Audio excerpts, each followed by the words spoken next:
Assalamualaikum Pak Budi. Waalaikumsalam warahmatullahi wabarakatuh.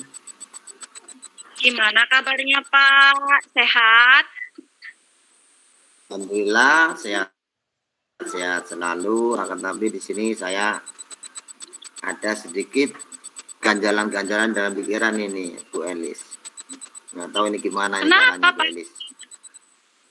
Ganjalan di pikiran. Ya, yang jelas. Apa itu Pak? Boleh cerita ke saya Pak. Siapa tahu. Iya Bu, saya mau cerita. Mudah-mudahan Bu Elis bisa berikan suatu gambaran-gambaran. Jadi ini Bu, saya tadi pagi ada penilaian dari pengawas Pak Bu, supervisi. Ya, ternyata di situ ada sedikit permasalahan. Jadi permasalahan diantaranya apa? Beliau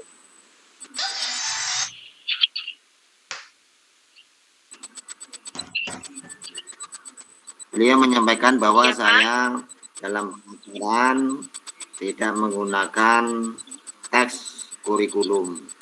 Terus saya jawab, Pak, saya walaupun tidak membawa teks, tetapi saya tetap acuannya pada kurikulum.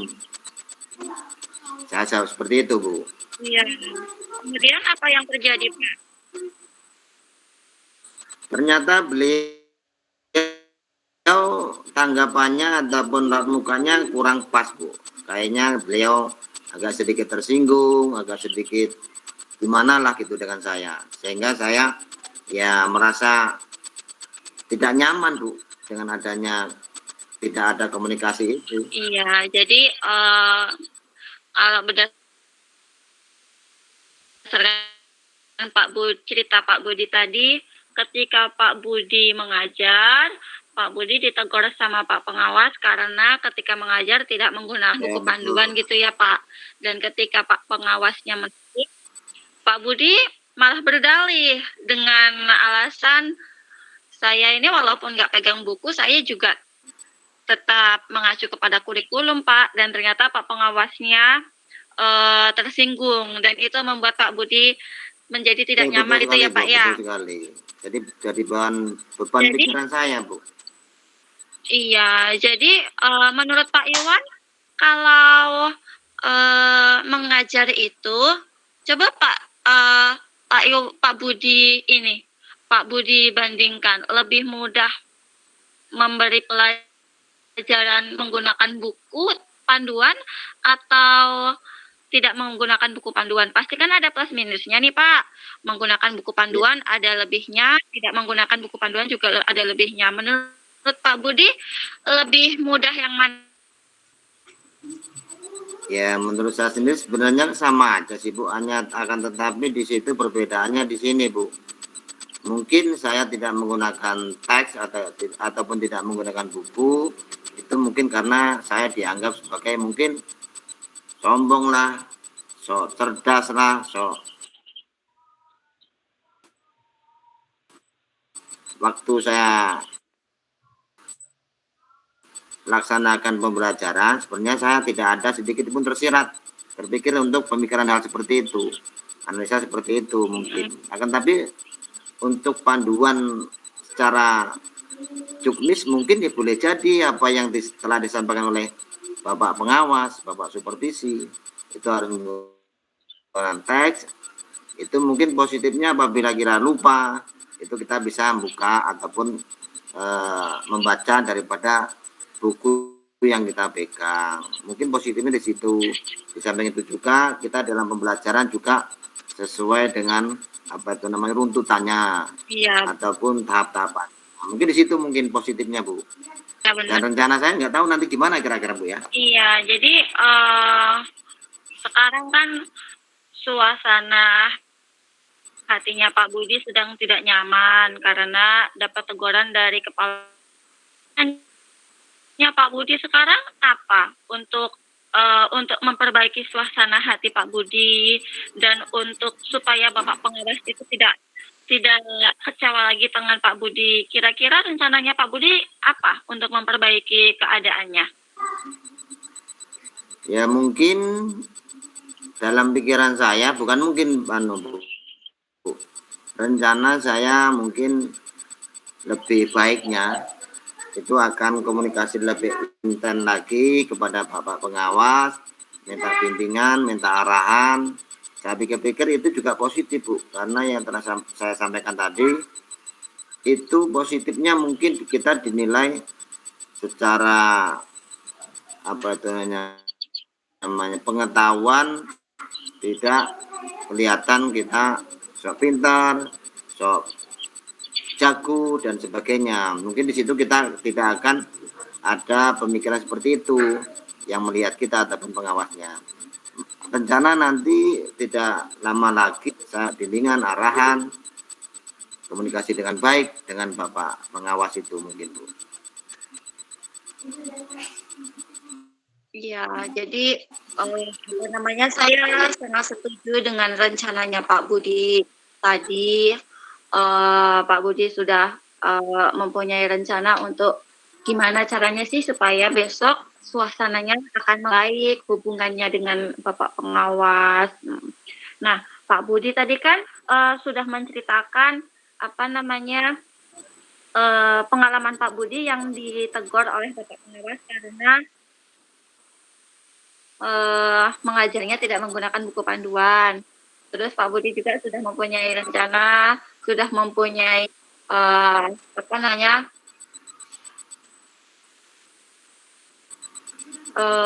perbedaan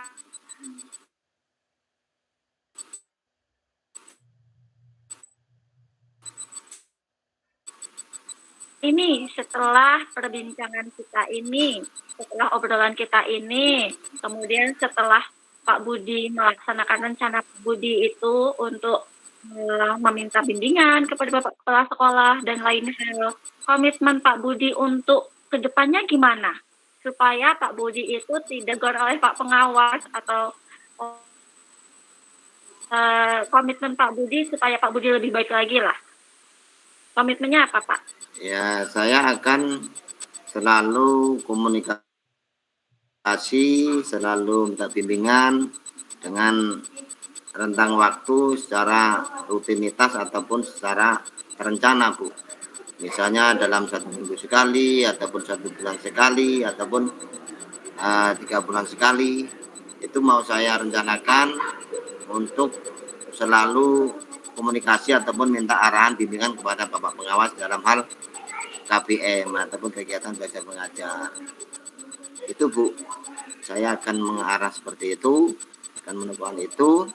Toh itu pun akan memicu saya sendiri akan lebih semangat untuk selalu menggali teori-teori yang selama ini saya mungkin sedemikian rupa, mungkin belum berapa banyak tentang teori tentang pembelajaran, mungkin itu.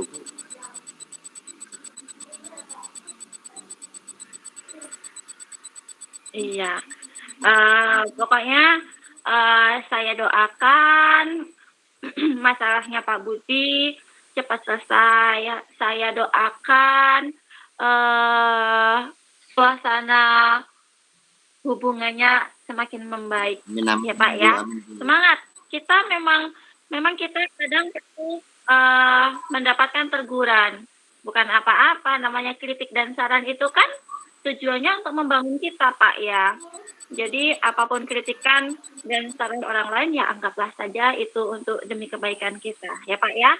Amin amin Bu. Terima kasih Bu atas semua arahan, sarannya Ibu Elis. Nanti mudah-mudahan saya tidak menyebutkan pikiran sehingga dalam pembelajaran di kelas saya nyaman, tidak ada beban. Sekali lagi terima kasih Bu Elis. Oh iya. Kalau gitu saya mohon pamit ya Pak ya. Iya Bu. Assalamualaikum. Waalaikumsalam warahmatullahi wabarakatuh. Assalamualaikum warahmatullahi wabarakatuh. Di sini Waalaikumsalam warahmatullahi wabarakatuh. Saya sebagai pengamat yang di sini ada Bu Elis sebagai kos dan Pak Budi sebagai sing. Di sini sudah terlihat yaitu dialog antara Pak Budi dengan Bu Elis. Tujuannya sudah jelas, ya, bagus, sudah bagus. Bu Elis bisa mengclosing Pak Budi. Nah, di situ ada identifikasi Bu Elis melontarkan sebuah pertanyaan-pertanyaan, sehingga di situ dengan adanya pertanyaan itu Pak Budi bisa menjawab permasalahan yang ada pada dirinya sendiri. Nah, di situ dengan adanya pertanyaan-pertanyaan itu ada umpan balik upaya Pak Budi untuk memperbaiki dirinya sendiri. Nah, artinya permasalahan-permasalahan yang ada yang dialami oleh Pak Budi terjawablah sudah oleh Pak Budi sendiri dengan adanya pertanyaan-pertanyaan yang diberikan oleh kos atau Bu Elis di situ. Nah, di situ juga ada pertanggungjawaban upaya untuk mengubah atau memperbaiki intinya memperbaiki kesalahan-kesalahan dari Pak Budi tadi. Di situ Bu Elis sudah menggarisbawahi atau sudah memberikan pertanyaan yang pas, sehingga begitu Pak Budi sudah menyadari akan kesalahannya, sehingga Pak Budi bisa memperbaiki kesalahannya di hari yang akan datang. Itu pengamatan dari saya. Cukup sekian dari saya akhiri. Wassalamualaikum warahmatullahi wabarakatuh. Waalaikumsalam warahmatullahi wabarakatuh.